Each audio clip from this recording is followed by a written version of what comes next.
This is Mac OS Ken. Playing ping pong with Apple sentiment, an ugly story of crash detection, and Tim Cook talks AR and VR again.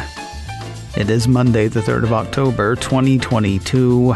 I'm Ken Ray, and this is news from Mac OS Ken, brought to you by yours truly and sponsored by Ladder, smart, dynamic term life insurance. Learn more at ladderlife.com/macOSKen. This show is also supported by people like you, patrons through Patreon.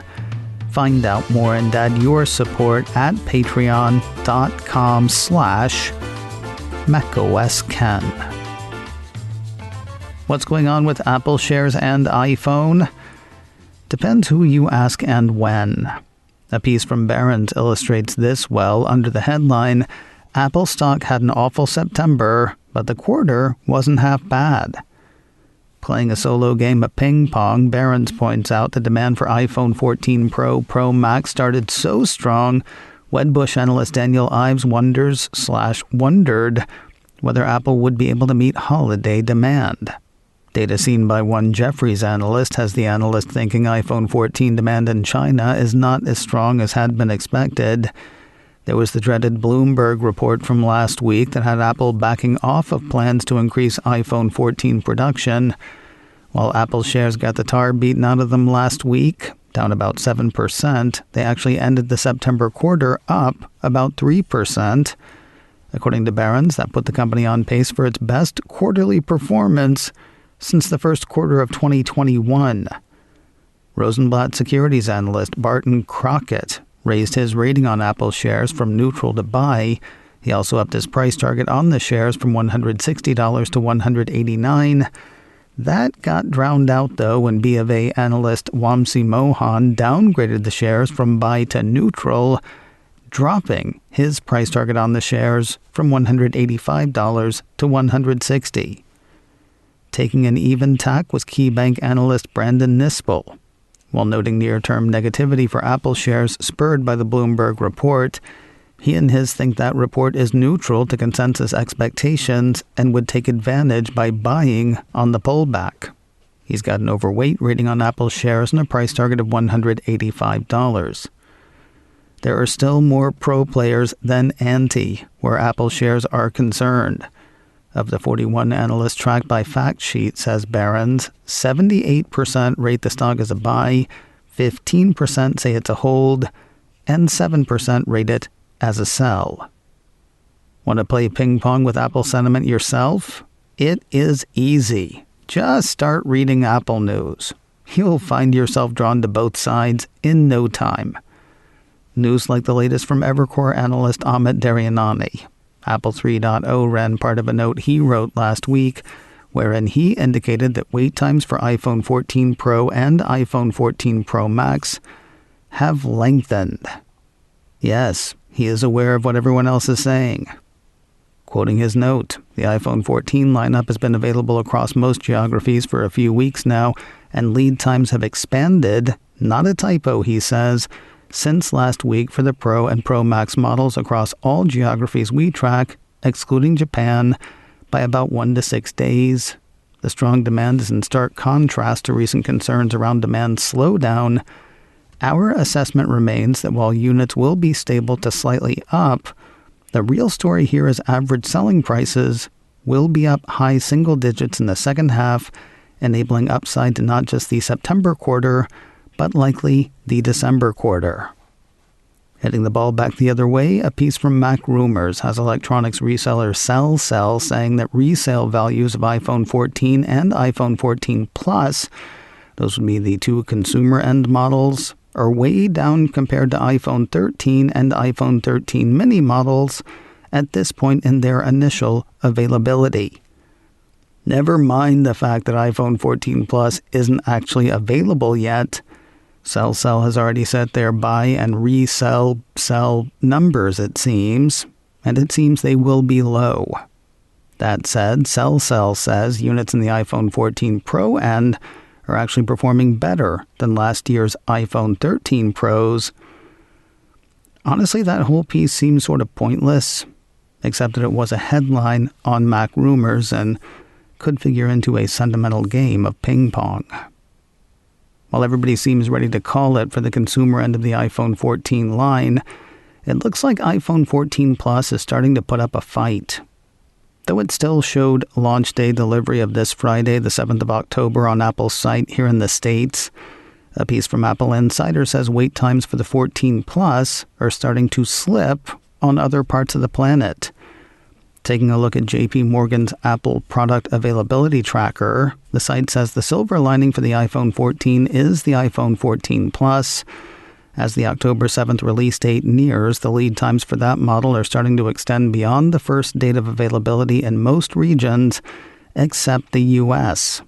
JP Morgan reckons this is a sign the model is finding favor with consumers as the release gets closer. Such was the case when Apple Insider wrote its report, though it seems waits are building for the phone here in the States as well. I poked around on Apple's site Sunday night and found at least some iPhone 14 Plus units showing delivery between the 11th of October and the 13th had I placed an order last night. That was true for every color and storage capacity I tried. I didn't try them all, but I did try a whole bunch.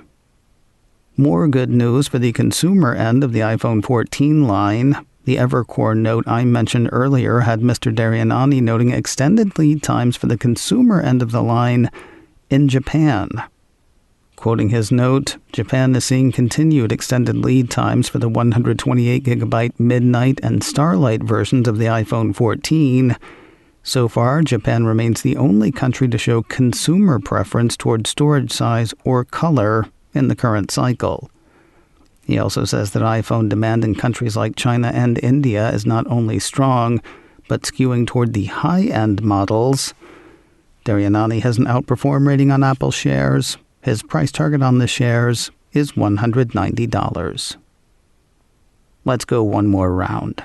Putting some spin on his serve is display supply chain consultants analyst Ross Young. 9to5Mac has him saying that orders for the consumer end of the line for Apple's latest phones are down 38% versus orders last year for the consumer end of the iPhone 13 line. But, the piece says, iPhone 14 Pro Max panel orders are 18% higher than the iPhone 13 Pro Max. Additionally, orders for iPhone 14 Plus panels are said by the display analyst to be notably higher than last year's orders for iPhone 13 mini. While the piece doesn't lay out numbers on that, they must not be insignificant. By his reckoning, 9to5Mac says total iPhone 14 panel orders this year are slightly higher than iPhone 13 at the same time last year, due primarily to that increased iPhone 14 Pro Max demand. So what is going on with Apple shares and iPhone? Depends who you ask and when. I kind of wondered when the first of these stories would come through. One would hope that stories of Apple's crash detection working properly in the wild would involve first responders getting word of an accident that might otherwise have gone unnoticed, getting there in the nick of time, and saving all involved. Sadly, the first such story I've seen did not end that well. Apple 3.0 ran part of an Associated Press story that had police in Nebraska responding late Saturday night, early Sunday morning to an emergency call initiated by crash detection on an iPhone. 5 people died at the scene, 1 died later at the hospital. Car had hit a tree. According to the report, police did not release any details on what caused the crash, but said it was reported by an iPhone that detected the impact and called responders automatically when the phone's owner didn't respond. To this point, people have treated crash detection tests on YouTube with amusement. Knowing whether it actually works is important, though. Companies make claims, outfits test those claims, and consumers look to both for information. To that end, another outfit has put crash detection through its paces on YouTube. A couple of weeks back, we heard about TechRax doing that. He's the one who rigged a car to drive itself into other cars and a wall to test the safety feature on an iPhone 14 Pro. When he and his were actually able to hit something, crash detection did what it was supposed to do. Now a piece from Apple Insider says the Wall Street Journal has posted its crash detection trials on YouTube, though their results seem less conclusive. The piece says the Journal had a demolition derby driver repeatedly drive into two different vehicles. He wore an Apple Watch Ultra with an iPhone 14 model and Google Pixel in the car, which can also detect crashes. Next, an iPhone 14 and Google Pixel were also placed side by side in each vehicle. The Apple Watch Ultra spotted the wrecks every time. However, the piece says the iPhone didn't detect any of the impacts inside the first car. I think that's the car that was being driven. The Pixel in the driver's car did detect one crash, though none of the phones picked up on the crashes in the cars being crashed into. Longtime Apple watchers will not be surprised by Apple's response. The Cupertino company told the Journal, "You're crashing it wrong." A piece from Mac Rumors had the Journal's Joanna Stern writing, "When I contacted Apple with the results, a company spokesman said that the testing conditions in the junkyard didn't provide enough signals to the iPhone to trigger the feature in the stopped cars. It wasn't connected to Bluetooth or CarPlay, which would have indicated the car was in use, and the vehicles might not have traveled enough distance prior to the crash to indicate driving. Had the iPhone received those extra indicators and had its GPS shown the cars were on a real road, the likelihood of an alert would have been greater," the company spokesman said. More news in a moment, but first a word from Ladder, smart, dynamic term life insurance and sponsor of today's show. I don't know about you, but I tend to, I don't want to say put things off. Let's say I wait to do things until they need to be done. Taxes are done the week taxes are due. I've done some Christmas shopping on Christmas Eve. I'm not ashamed to tell you. You can meet hard deadlines. Setting up term coverage life insurance, that is not a good thing to wait on. So don't wait.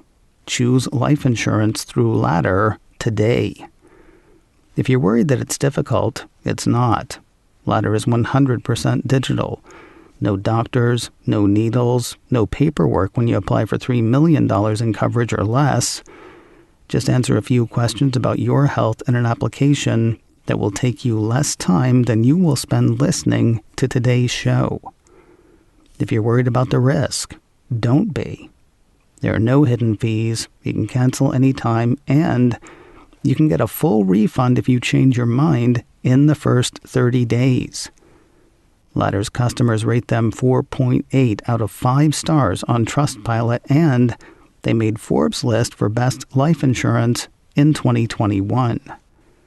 So go to ladderlife.com/macOSKen today to see if you are instantly approved.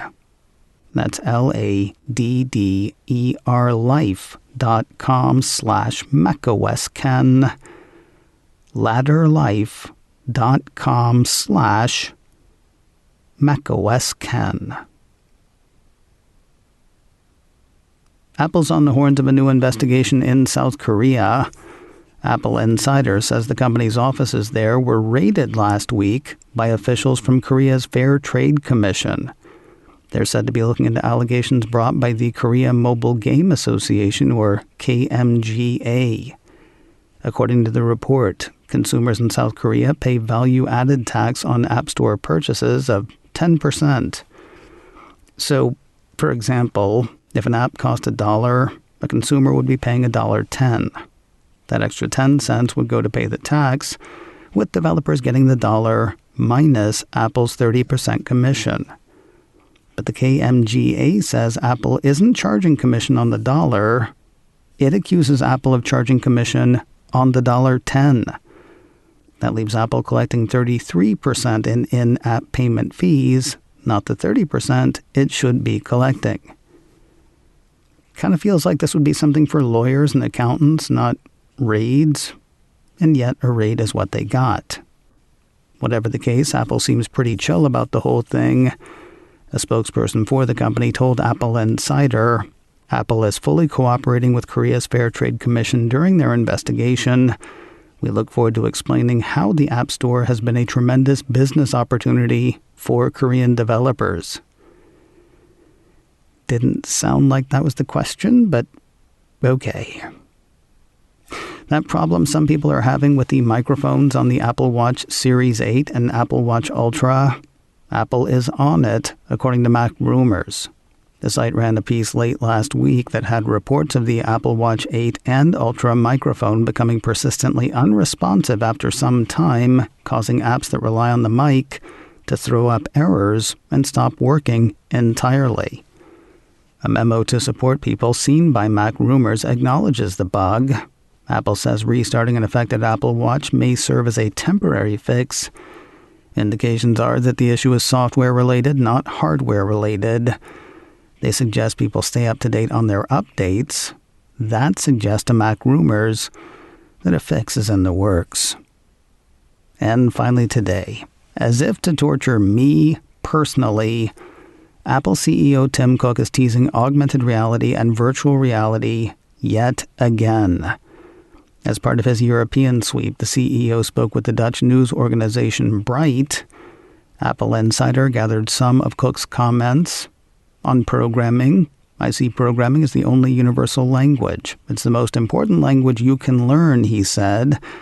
And of course, your native language is more important for communication, but a programming language is a way to tap into your creativity. On politics, the more barriers you put on something, the less innovative it can be, Cook said. So you have to ask yourself if what you're asking for is really worth it. But I also think there are plenty of really smart politicians out there who understand things just fine. And the role of the electorate in a democracy is to elect people who prefer to see them as representatives.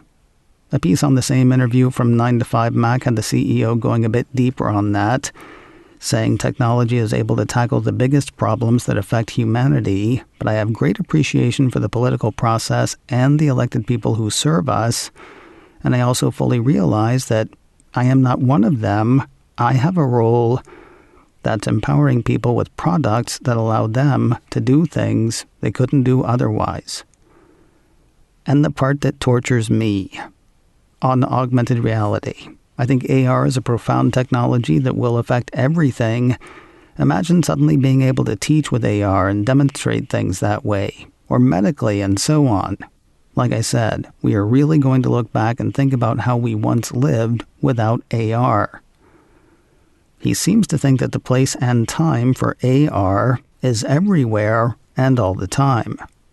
VR, on the other hand, should be time-boxed in his estimation. On that, the CEO said, I always think it's important that people understand what something is, and I'm really not sure the average person can tell you what the metaverse is, Cook said. It's something you can really immerse yourself in, and that can be used in a good way, but I don't think you want to live your whole life that way. VR is for set periods, but not a way to communicate well, said Cook. So I'm not against it, but that's how I look at it. Today on the Mac Observer's Daily Observations podcast, TMO Managing Editor Jeff Butts and I talk crash detection testing, as well as Tim Cook's torturous AR/VR thoughts. Or it tortures me anyway. That is all today on the Daily Observations podcast from the Mac Observer, online at macobserver.com or wherever you get podcasts. macOS Ken, brought to you by me and sponsored by Ladder. Smart, dynamic term life insurance. Learn more at ladderlife.com/macOSKen. This show is also supported by people like you, patrons through Patreon. Find out more and add your support at patreon.com/macOSKen. Advertising handled by Backbeat Media, online at backbeatmedia.com. You can reach me a couple of ways. info@macosken.com or call 716-780-4080. Until next time, that is news from macOS Ken. I'm Ken Ray.